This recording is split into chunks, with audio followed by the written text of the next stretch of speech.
alors voilà, aujourd'hui nous sommes arrivés chez Julie. Bonjour. Bonjour, le safran de Montauban.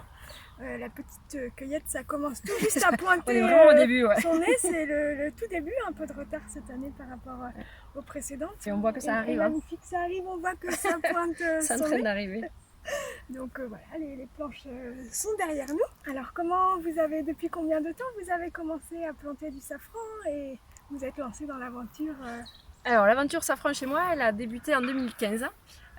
J'ai planté quelques bulbes pour tester un petit peu et la terre et le travail aussi, parce que ça peut paraître très bien sur le papier, mais une fois qu'on s'y met vraiment, ça peut aussi ne pas plaire. Ouais. L'essai a été concluant et du coup je me suis réellement installée en tant que chef d'exploitation en octobre 2016. D'accord. Donc je me suis installée en tant que jeune agricultrice et donc j'ai créé cette safranière petit à petit en la travaillant. Oui, parce que vous nous avez dit qu'ici, avant, c'était des bois. C'est ça. Donc imagine le travail énorme déjà de préparation de la terre avant même de se mettre à la plantation des bulbes, tout arracher, tout... Préparer le sol, le décompacter, le renourrir. Il a fallu retravailler pas mal de choses pour avant d'arriver à ce résultat-là. Mais voilà, on est parti, on va dire, de rien pour créer aujourd'hui une safranière d'environ 2000 m², avec chaque année 1000 m² plantés en safran. D'accord. À peu près. Donc ça vous donne une production à peu près annuelle de... Alors ça va dépendre de la quantité. Cette année je vais être sur à peu près 800 m² plantés. Donc c'est une safranière qui produit selon les années entre 400 et 500 grammes de safran à l'année. Ce qui est déjà une grosse production, ça commence à être la fourchette haute et puis surtout un énorme travail de ramassage, oui. De cueillette, des mondages et de transformation ensuite des produits. Donc vous, bien sûr, vous proposez le safran en filament, mais vous avez aussi développé d'autres produits au fur et à mesure de vos tests ou de vos... Disponibilité aussi, parce que comme j'ai également des ruches, donc j'essaie d'être un petit peu partout, c'est pas toujours facile. Mais je travaille beaucoup les confitures, j'aime beaucoup faire les confitures. Je fais beaucoup de gelées également. Ça, ce sont un peu mes produits phares, on va dire. Ouais. Et après, des produits condiments, vinaigre, moutarde, voilà, ça reste un peu, je dirais, la base du produit. De temps en temps, je sors des meringues ou des guimauves. Et après, il y en a plein d'autres qui sont en préparation dans ma tête ou en cours avec des fabricants, des artisans qui sont en train de travailler ces produits-là. Votre safran, vous le proposez aussi sur les marchés locaux ou... Comment je commercialise? Alors, premièrement, d'abord sur site directement sur l'exploitation. Je reçois les gens ici sur rendez-vous parce que j'aime bien prendre le temps de discuter, d'expliquer et de parler avec les gens de la façon de travailler et le safran après en cuisine ou autre. Je fais quelques marchés événementiels type salon, foire de Noël, etc. Et je travaille beaucoup avec les CE d'entreprise en direct, ce qui me permet de développer ça. Et après, j'ai aussi 2 circuits importants qui sont les drives. Ouais. Les drives fermiers avec lesquels je travaille.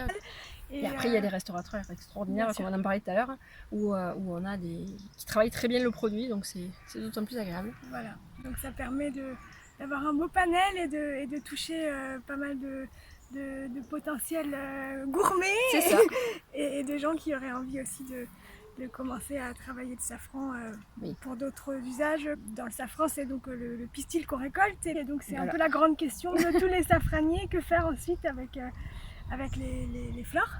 Alors oui, les fleurs jusqu'à présent étaient jetées, on va dire, ça servait à renourrir la terre plus ou moins. Hein.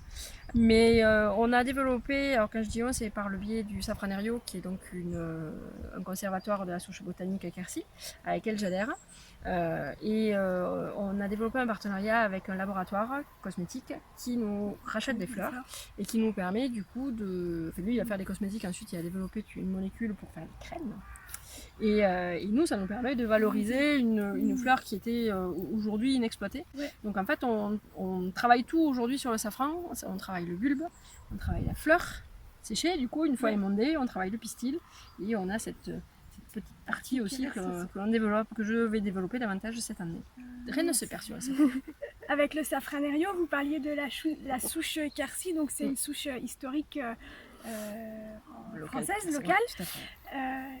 Donc quand vous avez commencé, vous avez pris contact avec eux, vous avez pu avoir des conseils, rencontrer des collègues, ou vous avez vraiment commencé en autodidacte les essais C'est un peu tout ça. D'abord, ça a été une rencontre avec des producteurs qui ont bien voulu me recevoir, m'expliquer. Le Safranerio a vraiment une volonté de développer la souche Quercy un petit peu partout, donc on peut la planter n'importe où en France à partir du moment où on a la bonne terre, les bonnes conditions climatiques, etc.